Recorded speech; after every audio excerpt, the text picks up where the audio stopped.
एक बार की बात है, एक गांव में पंकज नाम का एक लड़का रहता था। पंकज अपने ख़ानदान के साथ एक लड़की देखने के लिए जाता है जिसका नाम सरिता होता है। पंकज को सरिता बहुत ही अच्छी लगती है और सरिता को भी पंकज बहुत ही अच्छा लगता है। इन दोनों की शादी तय हो जाती है। जब सरिता की छोटी बहन पंकज को देखती है तो वो बस देखते ही रह जाती है और वो सरिता से कहती है कि पंकज कितना अच्छा है, उसको तो मेरे जैसी लड़की चाहिए। तुमसे वो कैसे शादी कर रहा है, तुम उसे कैसे पसंद आई। सरिता कहती है कि तुम ये कैसी बातें कर रही हो, वो तुम्हारा होने वाला जीजा है।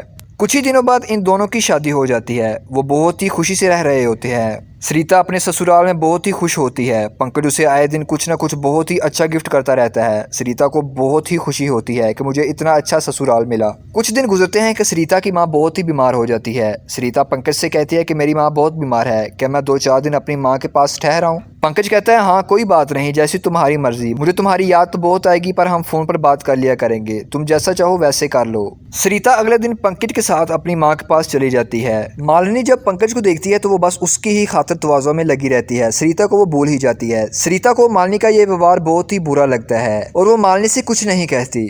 रात का वक्त हो जाता है। सरिता सोने के लिए कमरे में जा रही होती है। मालिनी सरिता को सीढ़ियों से धक्का दे देती है। सरिता बहुत ही बुरे तरीके से गिरती है और उसकी मौत हो जाती है। सबको बहुत ही बुरा लगता है। सरिता अपना बदला लेने के लिए एक चुड़ैल बन जाती है। बहुत ही दिन ऐसे गुजर जाते हैं। पंकज के खानदान वाले उसके लिए एक नई लड़की ढूंढ रहे होते हैं। मालिनी को जब ये बात पता लगती है तो वो अपने माँ बाप के पास जाती है और कहती है कि हमारी सरिता बहन वहाँ पर कितनी खुश थी, वहाँ पर जो भी लड़की जाएगी वो बहुत ही खुश रहेगी। ये बात कहकर वो चली जाती है। मालिनी के माँ बाप जब ये बात सुनते हैं तो वो सोचने लगते हैं कि क्यों ना हम मालिनी के रिश्ते की बात करें। मालिनी बहुत ही खुश रहेगी क्योंकि बहुत ही अच्छा खानदान है और हमने उनके साथ कुछ वक्त भी गुजारा है। मालिनी के माँ बाप उसके रिश्ते की बात करते हैं और पंकज के माँ बाप उस रिश्ते के लिए हाँ कर देते हैं। कुछ ही दिनों में इनकी शादी होने वाली होती है। शादी की खुशी में सब सरिता की मौत का गम भूल जाते हैं, लेकिन सरिता को ये बहुत ही बुरा लगता है। सरिता कहती है कि मैं ये शादी नहीं होने दे सकती, मालिनी ने मेरे साथ बहुत ही बुरा किया है। वो सब शादी की तैयारियों में जुट जाते हैं, शादी की शॉपिंग करने लगते हैं। उधर सरिता कहती है कि मैं ये शादी कभी भी नहीं होने दूंगी।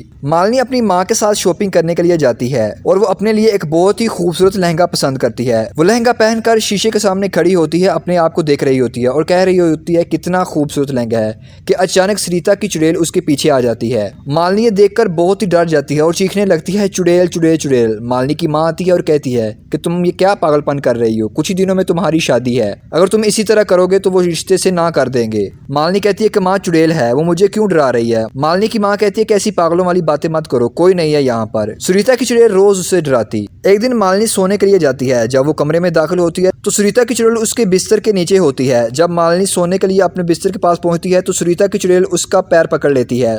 मालिनी बहुत ही डर जाती है कि ये किसका हाथ है। वो जब हाथ की तरफ देखती है तो लंबे लंबे नाखून। मालिनी ये देखकर बहुत ही डर जाती है और वो कहती है कि ये कोई है या मेरा वहम है। जब वो बिस्तर के नीचे देखती है तो उसे कोई नहीं दिखाई देता। मालिनी सो जाती है। सरिता रोज उसे आती और डराती। एक दिन पंकज मालिनी को फोन करता है कि हमारी शादी तो होने वाली है, मैं तुमसे कुछ बात करना चाहता हूँ, हम एक दूसरे के बारे में जानना चाहते हैं। वो दोनों एक दूसरे से बात करने के लिए एक पार्क में जाते हैं। वो एक दूसरे से बातें कर रहे होते हैं कि सरिता की रूह मालिनी में दाखिल हो जाती है और मालिनी सरिता की तरह व्यवहार करने लगती है। पंकज जब ये देखता है तो वो मालिनी से कहता है कि तुम सरिता कभी नहीं भर सकती, उसकी नकल मत उतारो। वो बहुत ही गुस्सा करता है और वो वहां से चला जाता है। सरिता को ये देखकर बहुत ही खुशी होती है। अगले दिन इनकी शादी होने वाली होती है। सरिता कहती है कि मैं ये शादी नहीं होने दूंगी। सरिता कहती है काश मुझे ऐसी शक्तियां मिल जाए कि मैं सबके सामने आकर इसका सच बता सकूं। अगले दिन शादी हो रही होती है कि सरिता में अचानक ऐसी शक्तियां आ जाती है कि वो सबको दिखाई देने लगती है। वो मालिनी को गर्दन से पकड़ लेती है और कहती है कि बताओ तुमने मुझे क्यों मारा। सब डर जाते हैं कि ये चुड़ैल कहां से आ गई। सरिता कहती है कि ये मैं हूं, इसने मुझे सीढ़ियों से धक्का देकर मारा था। वो मालिनी से कहती है जल्दी से अपना सच बताओ। सरिता मालिनी को बहुत ज्यादा तकलीफ देती है। आखिरकार मालिनी सच बता देती है कि मैंने सरिता को क्यों मारा।